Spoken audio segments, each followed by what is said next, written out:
Sheikh Imran Hussein, it's Friday the 8th of February. The world seems on fire, and there's a lot happening in Tunisia, Egypt, Syria. Can you bring us up to date? Give us some perspective.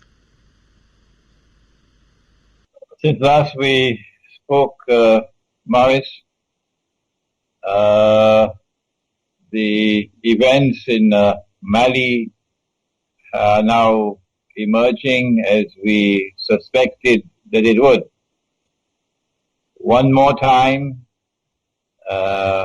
Muslims who are of the Salafi or the Wahhabi branch or sect of the faith have been taken for a ride. They were armed, they were trained, they were financed, and they were sent on this expedition, this fishing trip into northern Mali. They were portrayed as Islamic militants. In other words, the image of Islam which is being portrayed is one which should terrify the rest of the world. That if this kind of people were to take over the world, what great danger would there be for mankind? And when they had beaten their drums sufficiently, then a compliant president of Mali turned to France, as perhaps was prearranged. And France was able to intervene, and the white man came to save Africa. And so colonialism was turned on its head. And now Western civilization has been portrayed in a positive light for the rest of Africa. And the media is going to drum this into them, television and radio and newspapers, that had it not been for France, had it not been for the United States and other countries which intervened to help France, the implication or the result would have been that the menacing face of Islam would have established itself in Mali. And that would have been a precursor for what would have come for many other countries in Africa. This kind of portrayal of Islam is absolutely essential for Israel. If Israel is to wage the wars that I've been saying for so long, that Israel will have to wage, if Pax Judaica is to replace Pax America, Israel will want a casus bellum. Israel will want to be able to wage her great wars and yet portray herself and portray the Western world that will be supporting it, NATO, as defenders of freedom and saviors of mankind from an Islam which is menacing mankind. So it was a propaganda bonanza, what has occurred in northern Mali. And once again, the Salafi version of Islam has been taken for a ride, and they have embarrassed us. They are people who have eyes and yet do not see. They have ears and yet do not hear. Not all of them, but these who have been at work in Libya. And as a result of their work and the intervention of their friend NATO, now the Libyan government is gone and NATO is in control, essentially in control, in Libya. And they're doing the same thing. I call them Dajjal's warriors. They're doing the same thing in Syria. These are people who are being nurtured, they're being financed, they're being trained, they're being armed to act as guinea pigs, to fight NATO's war for NATO, and to advance the agenda that Israel is advancing, so that Israel can wage her wars tomorrow to save the world from Islam. That's my initial analysis of the events of northern Mali. The second thing that is important is that the war in northern Mali has already spilled over into Algeria. while Algeria has not been a model state, the government of Algeria has not been a model government.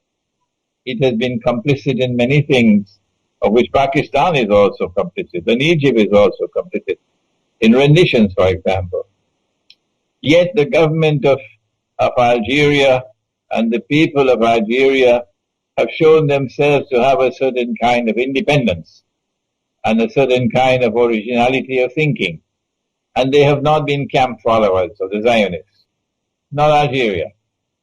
And Algeria has been courageous enough to establish a friendly relationship with Iran. Algeria is taking a chance in doing this, pursuing this independent policy and not being a camp follower of the Zionists. And that is that she exposes herself to be targeted. And this is what's now happening. And I think many, many Algerians recognize that the next target is Algeria. But I am hopeful. I'm hopeful that the land and the people who fought France and fought France courageously until France had to withdraw, battered and beaten, France had to withdraw. Such a people are not likely to allow themselves to be recolonized so easily. And so the Western world has a fight on its hands if it seeks to use the events in northern Mali as a toehold with which to enter into Algeria, to destabilize Algeria, and to impose once again a neo-colonial regime on Algeria. It's a huge country logistically, Algeria. I don't know how it could monitor its borders.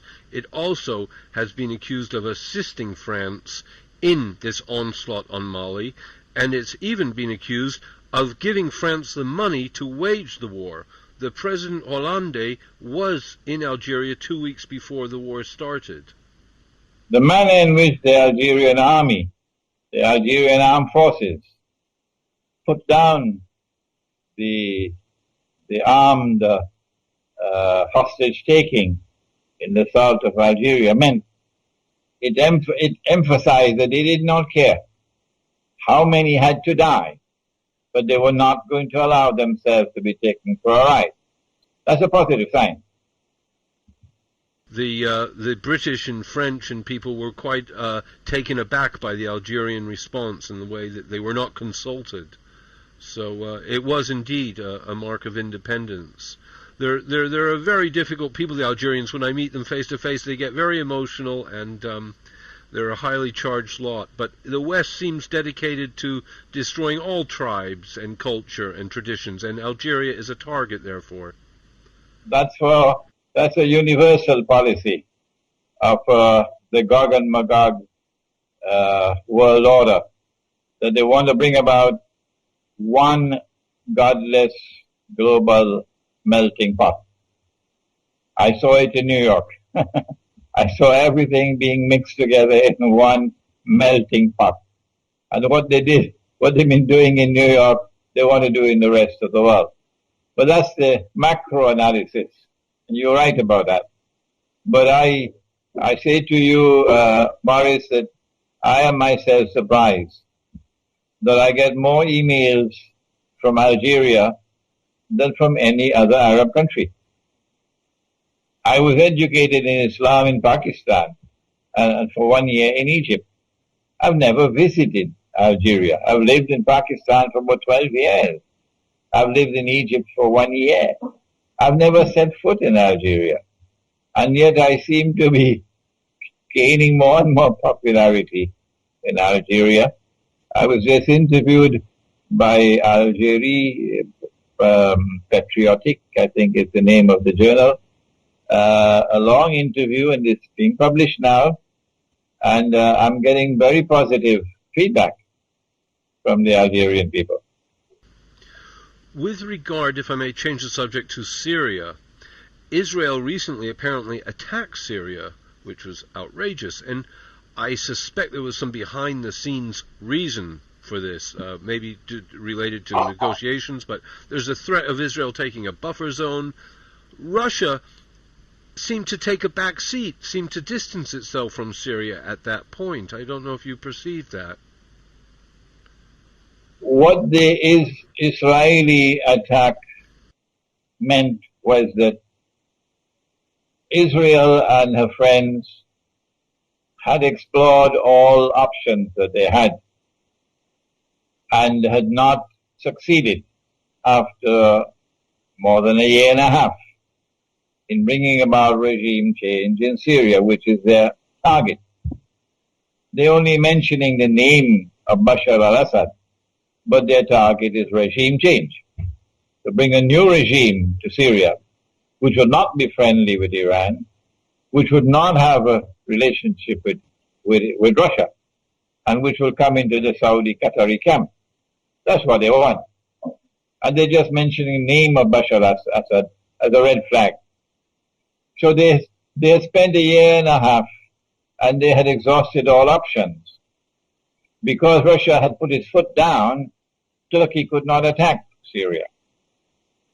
Had there not been a Vladimir Putin in Moscow, Turkey would have attacked Syria long ago. Long ago. The reason why Turkey has not attacked Syria so far is one word: Putin. That's the word. And so Putin has already demonstrated a certain degree of integrity in the subject. A certain degree of concrete evidence is there on the ground.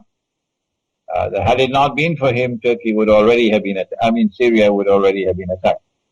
Since all options had failed, Israel now had to launch out to try to bring about a provocation which she hoped would have flared up into open war. Since it has not, because Bashar al-Assad had the good sense of not responding, and Russia had the good sense of not responding, Israel has no options now but to do what the United States has been doing in Pakistan, to continue with her incursions into Syria and launching attacks and attacking targets in Syria, aerial attacks. But the more she does that, the clearer will it become to public opinion around the world. Who is the one who is hungry for war? Who is the one on whose side aggression must be mentioned? They are the aggressors. And who is the one who is trying to avoid war? So public opinion is going to sway against Israel if she continues launching these attacks on Syrian territory. So it's a gamble that she's made, and Syria has called her bluff because Syria has refused to respond. And nothing less than a ground invasion will suffice. You can't simply attack from the air. But one of the critically important things about the Israeli attack, is that when Turkey sent her fighter aircraft on a reconnaissance mission, it appears, and they momentarily entered into Syrian airspace, they were shot down. The Syrian radar was able to pick them up, and they were shot down. How do we explain that Israeli aircraft reached up to Damascus and the Syrian radar could not pick them up, and no shots were fired against them, indicating a certain level of technology with Israel that Israel wanted to put on display, not only before Syria, but before the world. That is not lost to military experts around the world, that the Israeli aircraft were able to do what the Syrian fighter aircraft could not do. I believe that eventually they're going to lose patience, and they're going to try to make a deal with Putin. I mentioned this previously, that perhaps Obama would say to Putin, if you stay out, we stay out. Let them fight. But if you enter, we will enter, and then we risk nuclear war. So the ball will be in Putin's court. And then Turkey will attack. This is my prognosis, Morris, that we are looking at some time in the not too distant future when they have lost all patience. We look into a Turkish attack on Syria, and then the whole world will turn to Putin to see how he's going to respond. My bet is that Putin understands that what they want to do is not to rule Syria, but to rule Russia as well. And as a patriot, he's not prepared to allow them to rule Russia, and the Chinese leadership are not prepared to allow them to rule China.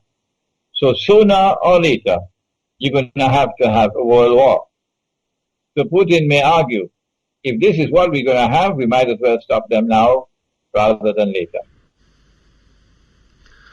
We will be rooting for Putin. May I change the subject to Egypt at this point? Egypt is in terrible turmoil. I mean, I cannot understand what solutions there can be. It is polarized. What is the prognosis for this succession or the success of Egypt? Has Morsi completely mishandled the whole situation? He has a temporary respite in that the organization of Islamic states, which chose for themselves a very curious name, Organization of the Islamic Conference. It was actually chosen in French, L'Organisation de la Conférence Islamique, and that was then translated to English as the Organization of the Islamic Conference. And that name remained with them for, 40, 50 years, until they have now changed it, I believe. It is such an unimportant organization that we hardly keep up with this news. I think the new name is Islamic Organization of Islamic Cooperation, OIC. This organization met in a summit conference in Cairo over the last few days. And Morsi, acting as host, was able to reap some political dividends from the assembly of all of these heads of state. Most of them didn't come, but many of them were there. And it raised his prestige. But I think it was only a temporary respite. And that once the conference is over, the conference just ended, and the guests have returned to their homes, then the Egyptian people are going to be back again on the streets, venting their rage and their righteous indignation, and I fully support them. I fully support them. That what the Ikhwan al-Muslimun did in Egypt was what we may call a faux pas. They made a terrible blunder, an absolutely terrible blunder. And the blunder is of such magnitude, Morris, that I don't think that Morsi can survive in Egypt.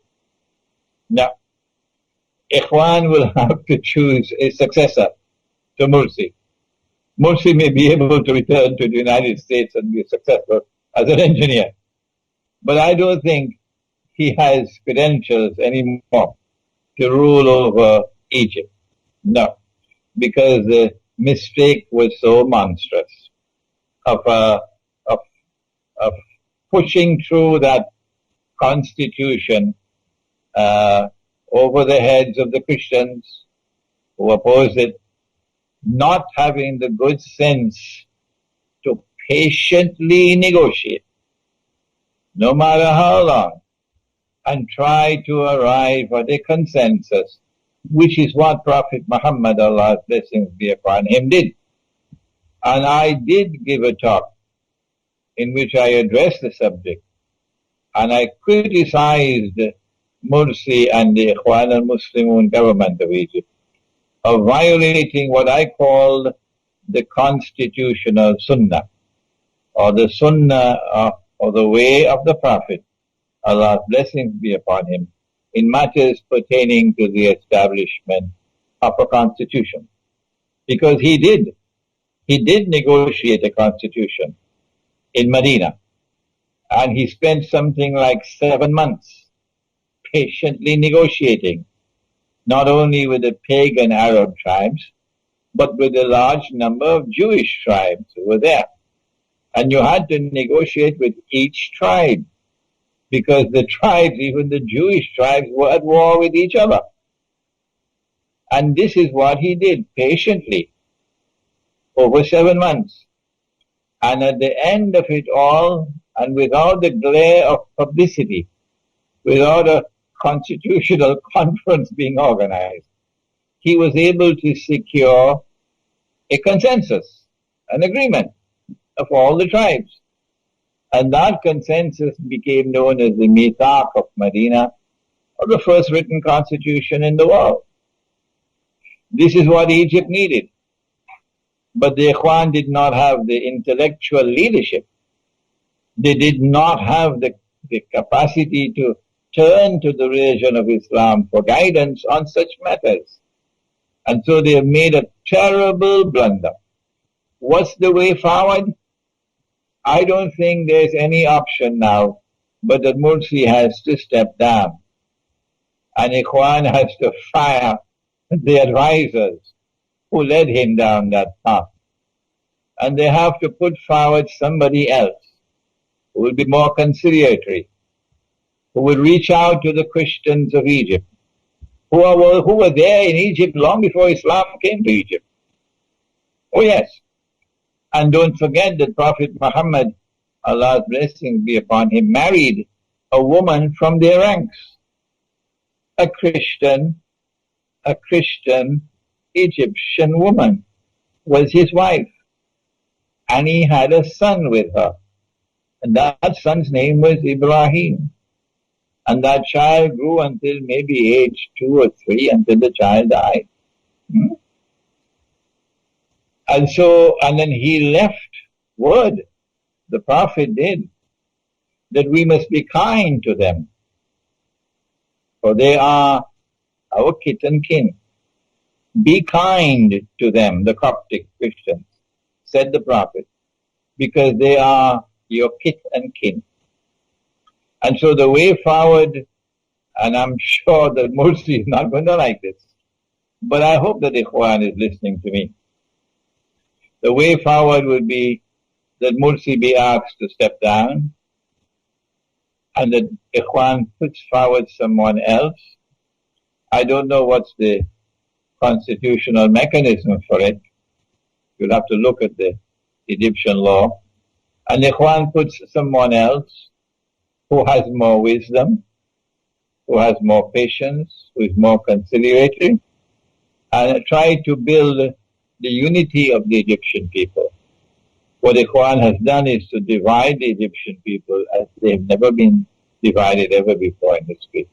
And what a great achievement for Ikhwan, to divide them as they've never been divided ever before in history, when the imperative of the moment is to unite them, to form a solid wall against the enemy.